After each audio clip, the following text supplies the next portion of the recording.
scientist to understand that whatever he is saying, whatever he believes, whatever he has discovered can be questioned, can be rejected, can be altered. That has been the case with science.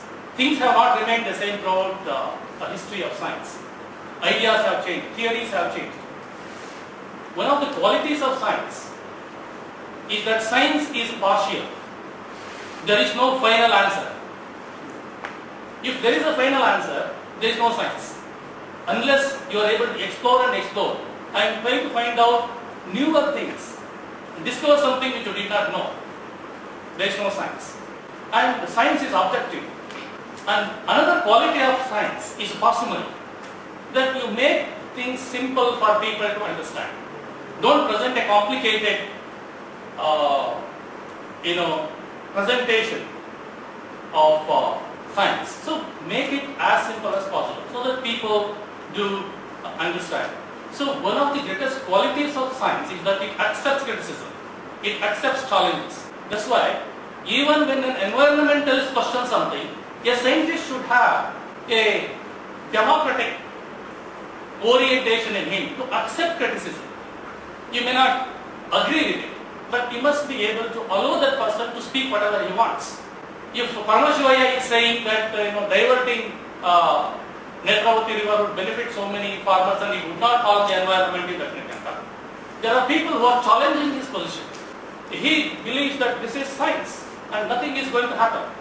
And all these fears are unnecessarily created by some people. But these fears have to be addressed. So there is nothing like ultimate in science. If there is ultimate, it is not science. In fact, there are basically three models of science communication. One is a science literacy model, which believes in top-down transmission of information. That I know something, I am giving you this information, and whatever I am saying is the final, that is the truth. So you believe in me, I am telling you something, you believe this. You do not know. This is one model.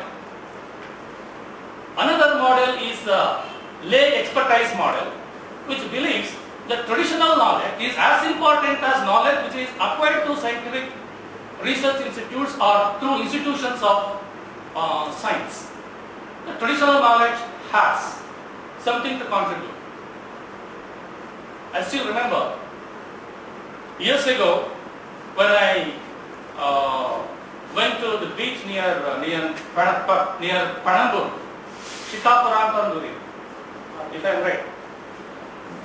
I saw a fisherman sitting on the beach and watching the ocean. I was new to this city. I thought these people are enjoying the beauty of the ocean. I was later told these fishermen were actually sitting and watching the waves. By watching the waves, they decide whether to go on the sea for fishing or not. They don't go by meteorological information given to radio. ಸಾಧಾರಣದಿಂದ ಹಗುರವಾಗಿ ಭಾರಿ ಮಳೆ ಆಗಲಿ, which they should believe. So there is a traditional knowledge system which has evolved over the years. So we should not reject it. It is not that all that has been talked about within the definition of traditional knowledge system is correct and true. But you must allow people to speak. And there has always been a connection between culture and science. That all these issues of science should be discussed in public fora. Because everyone has the right to say what he wants, especially in case of policy making. So you cannot be left out. Nobody can say, no, you know nothing about river systems, you know nothing about forest, you know nothing about Western Ghats, so you shall not raise a question about diversion of Netravati. I believe I have as much right as any scientist, any environmentalist, or any biologist to talk about it. There is a Sumerian, Indus Valley civilization, Greek civilization, Roman civilization, Mayan civilization collapsed due in part to environmental factors. Because some of these civilizations reached a kind of zenith of development. They could not go further. Or the development path that they had taken was so self-destructive. Ultimately, they destroyed themselves. It is not that all these environmental problems began only after Industrial Revolution. These problems did happened earlier. And in fact, John Benary Moore argues that we have to learn from the collapse and the decline of those civilizations, because these civilizations remain for thousands of years. Modern civilization has been there, say, around for 2000 years, but some of these civilizations survived for more than 3000 years. So there is a greater lesson for us to learn from the collapse of these civilizations. If you actually look at what is happening today, the kind of development path we are treading looks really very, very destructive. It's a suicidal path. The problem is that we don't learn from history. Bertrand Russell was quoted in the morning. Bertrand Russell has made a beautiful point. What we learn from history is that we don't learn from history. There have been lessons in history. We refuse to learn. The modern advances in science and technology have led to consequences not fully understood. But some people speak with arrogance that I know what is going to happen. You do not. As people began to talk about environment, there was a shift from anthropocentric to biocentric model, because it is not just man who is important. There are other life forms, and man is one part of the life on earth. So that's why it's important that we should not look at all these problems only from the point of view of man, not just human being. There are animals, so many species of animals, birds.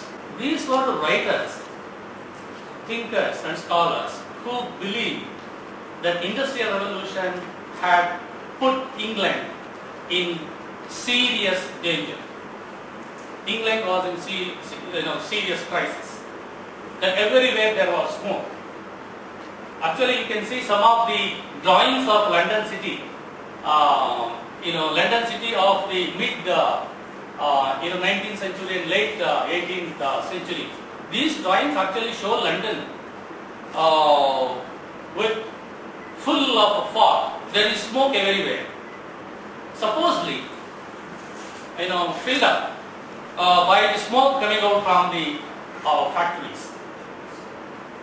So Wordsworth, John Ruskin and William Morris, these are the people who influenced Gandhi a great deal. And News from Nowhere is a wonderful book where a person imagines going back to pre-industrial state or back to the land philosophy, where you find that there is perfect relationship between man and the environment. These people did influence a lot of other people besides Gandhi. Edward Carpenter, who actually went into remote areas and lived there to show that it's possible to live a life very successfully and happily without any of the paraphernalia of modern civilization or typically Western civilization. Now Gandhi's problem was with Western civilization itself, not with the British, because British were products of Western civilization. Western civilization which tried to build its economy on the basis of use of fossil fuels. How long we can go on using fossil fuels? Because fossil fuels are not going to be there for centuries. They are going to last only a few decades from now. So what will happen? So Gandhi raises basic questions. Gandhi was not anti-science. So also all these people. Ruskin opposed railways in a particular context because rail led to spread of arrival of train led to spread of lot of diseases. Now, if one railway to Mangalore from some other place brings in diseases and wipes out population of this place, I would not want railways. But things have not remained the same. Railways did have a lot of positive effects. So, but it is important that we pay attention to what these people were saying. Now, how did environmental movement grow, or how this consciousness about environment actually grew, especially in Europe and United States? There are many explanations. Some of them are these. that environmental awareness grew. Media began writing about environmental issues because there were effects of industrialization felt by many countries. Rivers in many European countries have been polluted, and then rivers in America had been polluted, and there were people like Rachel Carson, writing. You have heard about it in the morning. Rachel Carson, who was herself a biologist, talking about the destruction and how this actually affects the food chain. There is one chapter on birds. There are many other things in the book. But at the same time, even when she began writing in the New Yorker magazine, the New York Times continues to publish articles written by scientists rejecting Rachel Carson's arguments. And there are a set of scientists who were with the pesticide industry. They go on attacking Rachel Carson. But Rachel Carson produced, indisputable evidence, because the bald eagle in America had almost reached extinction. Because of the DDT, the shells of the eggs became so weak that when the eagles sat on the eggs broke. The eggs were crushed. But there is other opinion. Even today, if you ask some scientists, they believe that DDT is the only way to prevent millions of malaria deaths that take place, especially in the developing countries. They say we have no other solution. They say first let us prevent deaths due to malaria. So we need DDT. Although DDT was banned because of Rachel Carson's campaign, it continues to be used in India. Rachel Carson herself was a victim of probably pollution. At a very young age, she died of cancer. So there is enough evidence to show that around the 1960s, there is evidence to show that industrialization had actually caused environmental destruction. And that is the reason why newspapers began writing about it. But then, it has not always been true. Newspapers have also written about issues when the issues were not predominantly noticed in cities. For example, air pollution in the United States. Air pollution was the highest in American history during the 1950s. But media coverage of air pollution was very high during the 1960s. So there may not be positive correlation between the two, the increase in air pollution and increase in the number of stories about air pollution. What I am saying is, media coverage of certain issues can be independent of what actually happening on the ground.